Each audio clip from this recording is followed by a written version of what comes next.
Got an email from Daynab. Number 1, what denomination do fundamentalist Christians fall under? Is fundamentalism its own denomination? That's a good question. I don't usually use the word fundamentalist because fundamentalist is more of a descriptor than like a denomination. Fundamentalist basically means somebody who takes the Bible literally, or takes any holy book literally. There are fundamentalists in Islam and every other religion out there. The word that I use for the people you're talking about is evangelical or dominionist. And they don't really come from a specific denomination. In fact, a lot of the time they're non-denominational. They don't have a specific denomination that they're tied to, but they all have very specific beliefs. And they're all unique, and they have them all in common. Like, for example, the belief in hellfire, the belief that you can speak in tongues, the belief that they can handle snakes and drink poison and all that stuff. It's basically a branch of Pentecostalism that's gone off on its own and declared that it's non-denominational. You find representatives from this group in all different corners of Christianity. Chick tracts, for example, those are non-denominational evangelical groups that produce those. Basically, every televangelist out there is the same branch of evangelical, non-denominational. But Kenneth Copeland and Robin Bullock and all of them, they're all from the same kind of denomination, if that's what you'd call it. Number 2, is Christian fundamentalism a cult? And if so, to what extent? It definitely is. The evangelical group absolutely is a cult, and I've talked about it a little bit in some videos on my main channel. If you want to get more information, you can look there. Are there any known effective ways of pulling someone out of fundamentalism? I have nothing against those that are religious, but the people who claim LGBT people are abominations, abortion is wrong no matter what, and that the world is 6,000 years old are simply irrational. I have friends that still think all these things, and I don't think I'll be able to remain friends with them if they continue to believe these things despite so much evidence against them. By the time you get into this branch of evangelicalism, or by the time you have devoted your life to believing this stuff, getting people out of it is very, very challenging, if it's even possible at all. We have to go into these situations assuming these people can be saved from this, assuming they can be reasoned with, but that's not actually practically always the case. For example, my mom will never leave Jehovah's Witnesses. We have to afford every cult member the right of assuming that they can be saved, assuming they can be talked off the ledge of extremism. But that's not always practically the case. So don't keep your hopes high, but if you want to give it a shot, check out Anthony Magnabosco. He's great on street epistemology, basically deconverting people from extremism. And I've done some videos on it too. Number 5, unrelated to the previous topic, how do I get involved in the atheist activist community? I'm a college student studying aerospace engineering, so money is very tight, but I want to get involved in any way possible. I would recommend finding local atheist groups in your area that meet, or that used to meet before the pandemic. Also get involved in the online community to any extent that you can. It's good to have people around you that think alike, that so that you're not surrounded by extremists 24/7. Try to find fellow atheists if it's at all possible, even if it's online.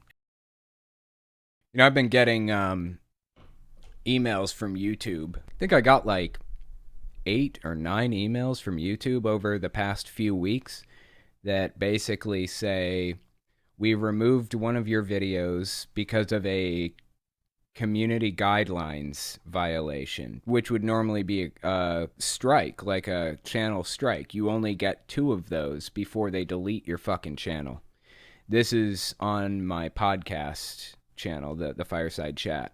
But they said, we understand you may not have known that it was a violation at the time, so we're just removing it. We're not giving you a strike. They've done it like 8 or 9 times now, all of which were on my live streams. So I liked to keep them unlisted so that people could go in and watch them again if they had a notification or something. But I have to delete these. I have to start deleting them. It's sad. I have to remove all that data, all the live chat stuff and everything. It's all gone. I deleted every live stream that I have ever held on the podcast channel and on my main channel just the other day. I wish I didn't have to do that, but I don't want to risk getting my channel fucking deleted. That would be so heartbreaking and devastating. So anyways, yeah, this live stream isn't going to exist for long after I finish it. In fact, I may delete it tonight. I don't know. We'll see after I'm done. And then just upload the clips as usual. Bronze Eagle Productions. You could try to get on Nebula, though I'm not sure what the entry requirements are. Well, I'm working with CuriosityStream. I don't know how many of you guys saw my video earlier, but yeah, CuriosityStream is a sponsor now, surprisingly. I didn't expect them to work with me, but yeah, they've been so fucking cool with me so far. If you guys want to sign up with them, it's curiositystream.com. Coupon code is Telltale, I believe. It's like $15 a year. It's ridiculously inexpensive, all things considered. I didn't even realize it was that fucking cheap. But anyways, yeah. CuriosityStream's pretty cool. And they are partnered with Nebula, so I probably could get onto Nebula. But it's a smaller platform than YouTube. I'd rather not get kicked off YouTube. I'll just do my best to work within the confines of what YouTube wants. Hey, this is Owen. If you're comfortable, leave your first name and state at the sound of the tiny truck backing up. Hi, Owen. This is Katie of Pennsylvania. I want to get your thoughts on this. Do you think that at some point in our distant future, people are going to look back at us and think that we either worshipped Trump or some guy named Brandon? Because I think that's quite possible.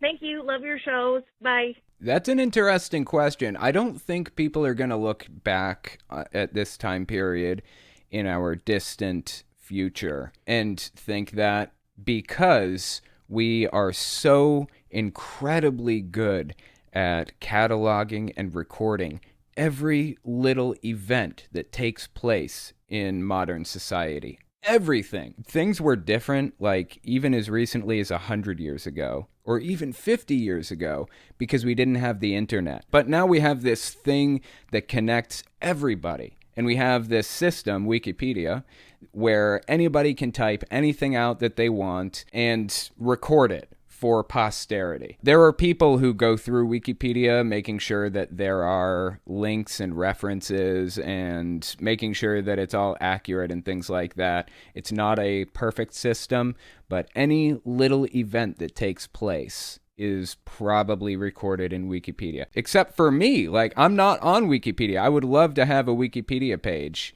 but I have no idea how to go about doing that. So if anybody on here is a Wikipedia author, then hit me up and we can work together to add a Wikipedia page. Anyways, the point is, things are different now than they were even 25 years ago. I don't think anyone's going to have to look back at any time in the past 25 years and wonder exactly what happened because it's recorded from so many different perspectives by so many different people. It's completely different than it used to be. Zimron from Pennsylvania. My question for you is, how do you deal with people in your life who sometimes even openly state or imply that you're going to hell because you're an atheist? Especially if they're people close to you, not family but friends, but like everywhere. How do you cope with being in the same room with these people? I don't think that I've dealt with that specifically because I wasn't ever really around evangelicals when I was growing up, which are the type of people who would believe that kind of thing. But I was around a lot of Jehovah's Witnesses, and their belief is that I am evil, even when I wasn't an apostate, as they call it. Even when I was just disfellowshipped or not even on good terms with the religion, if you will. They still believed that I was going to die and that was going to be the end of it. I wasn't going to have a shot in life. I had lost my opportunity at everlasting life in their eyes.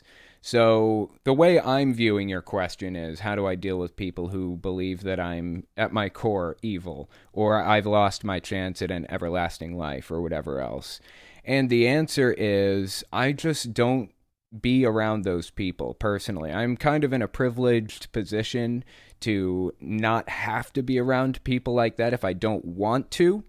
but sometimes you just have to find a way to separate yourself from it. If you find yourself in that situation where your parents believe that about you and you have to deal with them on a daily basis, I would try setting up some boundaries. Tell them you don't want to listen to it, you don't want to deal with it when they say things like this, and you won't accept it. You're just going to walk away when they start saying things like that. That doesn't change the fact that they believe it, and you know they believe it.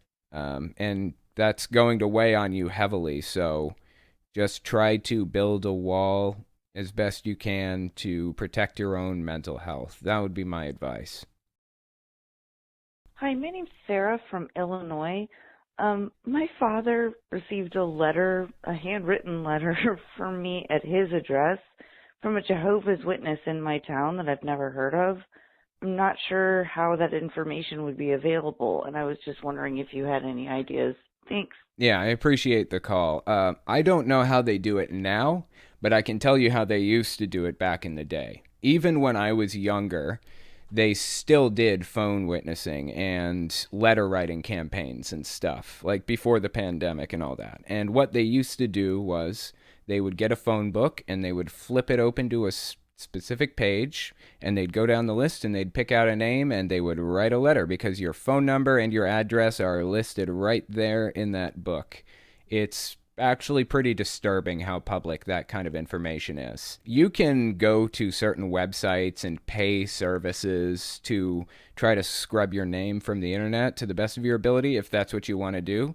But your name and addresses, even previous addresses, previous phone numbers and relatives, all that shit is readily available on the internet. It is so easy to find that stuff. It is disturbingly easy. So that's basically how Jehovah's Witnesses do it. They just get on the internet and find somebody's name that they want to write letters to, or they open a phone book and they just flip to a random page and they write the letter and check them off a list. That's it. It shouldn't be that easy, but it is. Church of the Flying Spaghetti Monster is the title. This is from Bob. I'm a proud member of the Church of the Flying Spaghetti Monster, but my friends call it a cult. I'd like to hear your take on it. The worst thing I can think of is you can pay some money to become an ordained minister and perform ceremonies like marriages and exorcisms, but it's optional, and I think it's just to keep the website alive. Yeah, the Flying Spaghetti Monster Church, quote-unquote, isn't even really a church. It was made up as like a counter to religious extremism, where they're trying to permeate every facet of society and politics with religion. And the Church of the Flying Spaghetti Monster was made up to, A, show how absolutely ridiculous it is, religion, generally speaking, and B, to try to force their way into the school system and things like that. The schools obviously aren't going to accept it if the Church of the Flying Spaghetti Monster wants to make everybody pray to, the noodly god or whatever. That's absolutely outrageous. It's not going to happen. But if they're going to reject the Flying Spaghetti Monster, they have to reject Christianity and Islam. They have to treat all religions equally. So I do see value in the Church of the Flying Spaghetti Monster for that reason, and in the Satanic Temple and the Church of Satan and all of the other satanic religions. I see value in them for that reason, to keep a check on religious privilege. As for your question about whether or not it's a cult, no, it's not. It's just a method of countering religious extremism and religious takeover of our institutions. If somebody called it a cult, then it's probably because they don't like the fact that they can't take over the school system like they want to, as a result of the work the Flying Spaghetti Monster Church has been doing. This is from Derek. Hey, Telltale, I'm an atheist dating a Catholic girl, but she never goes to church, and to her, all there is just baptism at birth, belief in God, and confessing to a priest when you sin. I've been dating her for 3.5 years now, but we've been dating so long, marriage has become a subject in her conversations. Her family wants me to convert, and she doesn't see it as a big deal. I'm not sure what to do, and I know this is a hard situation. Just wanted to see if you'd had any insight on the matter. Sorry if this has been a long one. The thing about Catholicism is they do everything they possibly can to push it on the new generation. Typically, when you are involved with a Catholic person, romantically involved, the church wants to push their way in there too. They want you to sign a contract that you will raise your kid Catholic and go to pre-marriage counseling, basically, to prepare you for what will be expected of you in this Catholic marriage and all kinds of other stuff. It's not good. I would be extremely wary. I know that your girlfriend isn't really super religious, and this contract you have to sign when you get married, that any kids you have are going to have to be raised Catholic, that's not really legally binding probably, but still, they do their absolute best to force it down your throat. Now, are your in-laws Catholic, or your future in-laws? Are they going to be Catholic? Because you signed this contract, and they're going to hold that over your head until the day you die. They're going to do everything they can to force this religion down your kids' throats. You have to draw a boundary at some point. You have to make sure everybody involved understands you don't want this for your kid. If the relationship is worth more to you than that contract, like if you're willing to just sign the contract just to be in the relationship anyways, so be it. Just understand what you're signing up for when you get involved in this. Being with a Catholic person is no small thing. Catholicism tries to cram it down your throat to the best of their ability, so be careful, and good luck.